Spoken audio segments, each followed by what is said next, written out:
ہمارے مبلغین کا نا ایک بڑا مسئلہ ہے، جب ان کے پاس کوئی نیا بندہ آتا ہے نا، کوئی نیو بھی، تو یہ سے پہلے قدم پر ہی کہتے ہیں کہ تم امامہ شریف باندھ لو، تم داڑھی رکھ لو، ایکسیکٹرا ایکسیکٹرا۔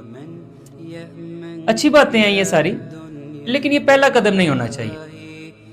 جب آپ اسے کہیں گے نا آتے ہی آپ 5 وقت کی نماز پڑھیں، روزے رکھیں اور اس طرح سے، اور وہ پڑھے گا 2 4 5 7 دن اور اسے مزہ نہیں آئے گا، when he getting bored وہ چھوڑ دے گا۔ دوسری بار وہ اتنی آسانی سے نہیں آئے گا جتنی آسانی سے وہ پہلی بار آ گیا تھا۔ ہونا کیا چاہیے؟ جیسے ہی کوئی نیو بھی آیا ہے تو سب سے پہلا قدم ہونا چاہیے صلاۃ، نماز نہیں، اللہ کے ساتھ رابطہ۔ اب اسے کہیے 1 منٹ 2 منٹ اللہ سے بات کیا کر، اپنی نمازوں میں بھی اللہ سے بات کیا کر۔ جب وہ اللہ سے بات کرے گا، کمیونیکیشن کرے گا، اللہ سے اس کا رابطہ استوار ہوگا، اللہ تو ویسے ہی باتیں بڑی جلدی قبول کر لیا کرتا ہے۔